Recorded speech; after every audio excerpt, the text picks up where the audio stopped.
I loved you talking about vulnerability, Shalom, and like we need to do that as soon as possible to really cultivate a better Yeah.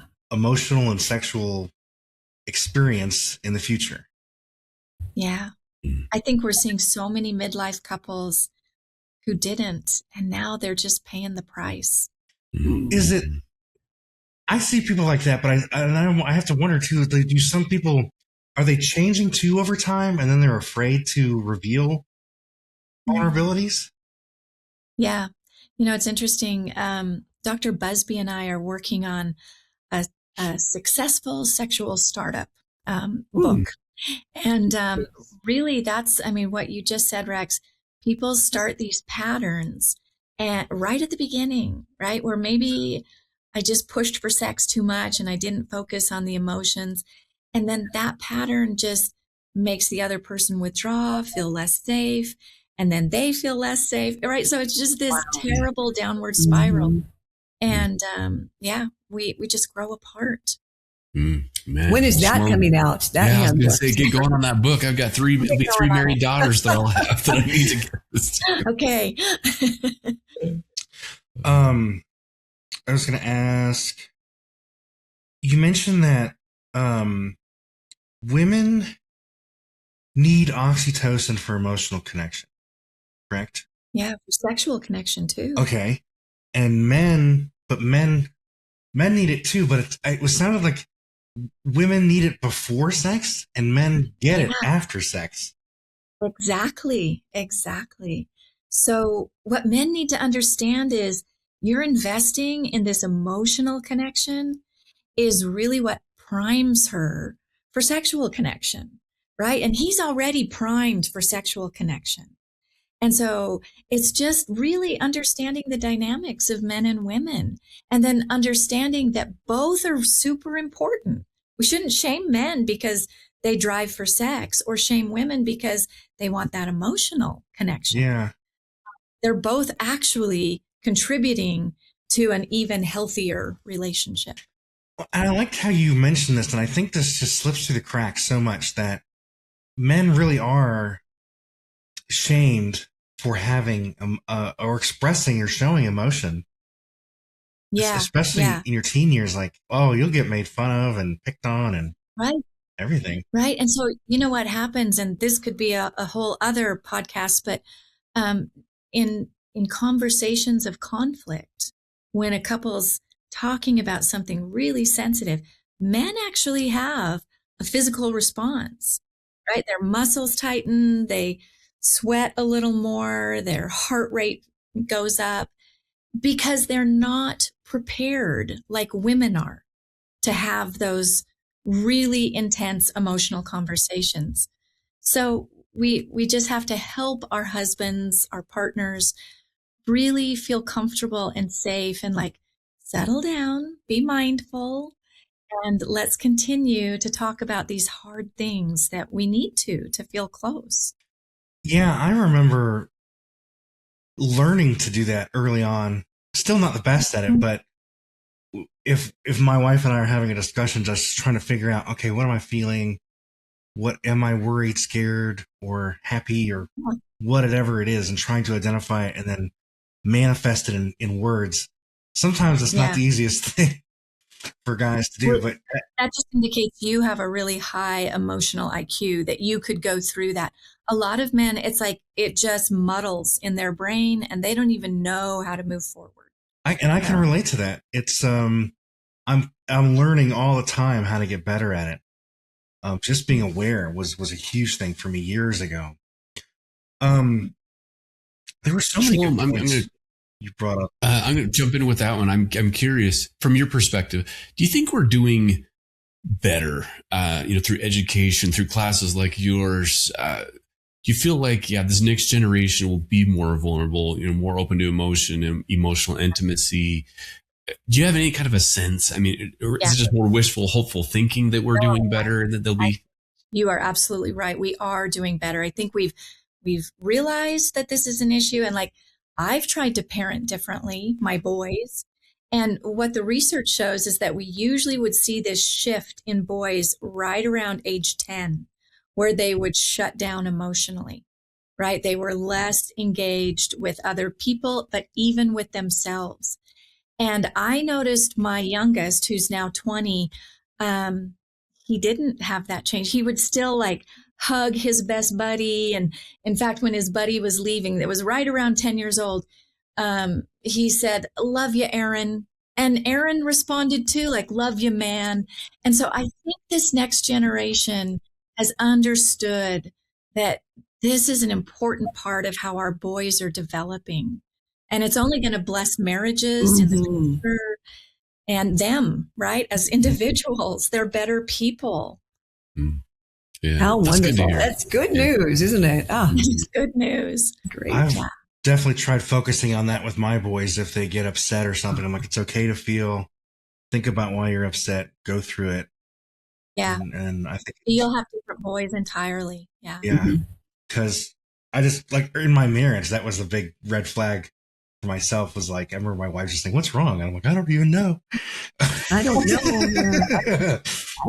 And that's what's you figure the practice. That's what started my journey, to just be like, maybe I should actually pay attention to my feelings and like learn to process them. So you guys need to do a podcast with Rex. Yeah, that's right. That'd be a long one. Yeah. I was going to ask. So something I've read too is like, and I've just experienced this myself, is you were talking about for a emotional connection, like sex for men is like really a stress reliever and a tension reliever. That's true. But men want to have sex when they're experiencing that, just to let it go. Yeah. And it's like women, from my experience, are like, "Oh my gosh, I'm stressed out, I'm tense, I don't want to have any connection. Don't touch me, get away from me." And you've nailed it. That is what the research says. That's except in some instances, like if they've lost their job, that kind of stress actually can decrease a man's libido as well.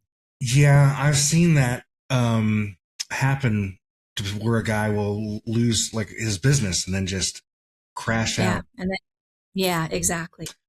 So we just have to be really aware of what each other's stress is and the right way to approach it. Is there any ways or tips to help men and women kind of navigate that?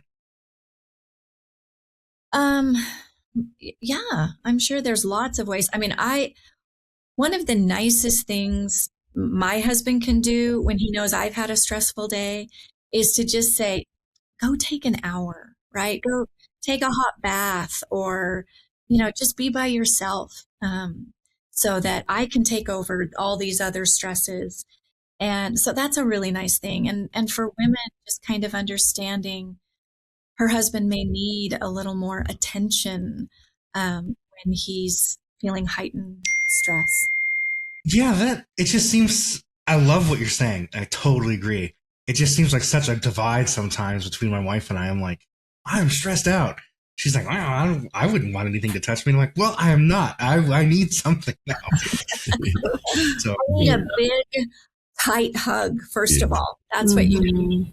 Yes, that's a good place to start. Yeah. Let me see.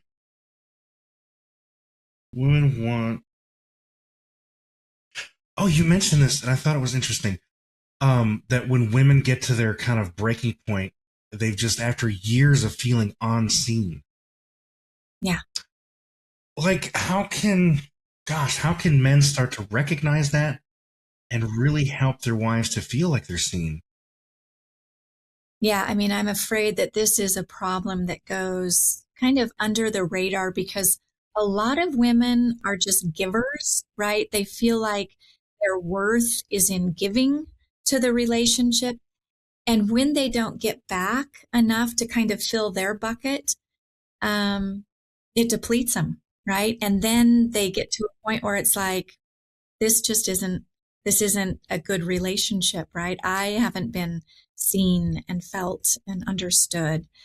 So I think men need to really do a check-in with their wife every so often and say, I'm concerned that maybe I'm not seeing things that I should.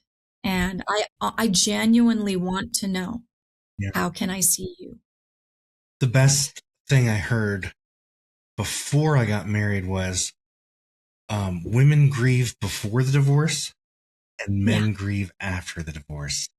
Yes, that's right. And men have less emotional resources. And so they often feel more suicidal. They don't have friends. They really grieve a lot afterward.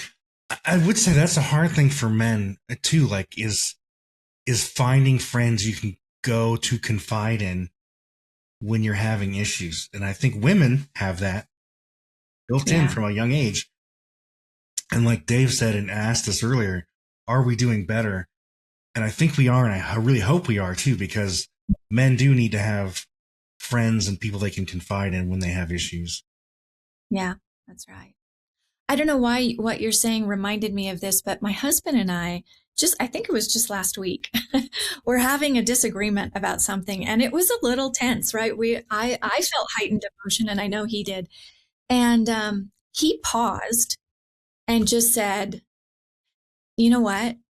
I just really like being around you. You are my best friend. I want you to know I love you. And whatever that disagreement was about just melted away, because he just took it to this higher level of like, let's just remind ourselves we matter to each other. And I really loved that. I think that's something men could really help women feel like they just matter in a conflict. Mm-hmm, mm-hmm. It's kind of like, what were we talking about now? Right? Yeah, exactly. I don't even know. Talk about putting a pin back in a grenade. Yeah. That's beautiful, Chelom. Wow, it really was. It really was. I really thank you for sharing that. And I think that is the highest note that we could probably go out on. That is beautiful. Mm-hmm. Thanks. Wow. Yeah, thank you so much for being on. Thanks for joining us today. Hey, do us a favor and take a second to subscribe to our podcast and the Utah Marriage Commission YouTube channel at Utah Marriage Commission, where you can watch this and every episode of the show. Be sure to smash the like button, leave a comment, and share this episode with a friend. You can also follow and interact with us on Instagram at Stronger Marriage Life and Facebook at Stronger Marriage. So be sure to share with us which topics you loved or which guests we should have on the show next. If you want even more resources to improve your marriage or relationship connection, visit strongermarriage.org, where you'll find free workshops, e-courses, in-depth webinars, relationship surveys, and more. Each episode of Stronger Marriage Connection is hosted and sponsored by the Utah Marriage Commission at Utah State University. And finally, a big thanks to our producer, Rex Polanis, and the team at Utah State University, and you, our audience. You make this show possible. The opinions, findings, conclusions, and recommendations expressed in this podcast do not necessarily reflect the views of the Utah Marriage Commission.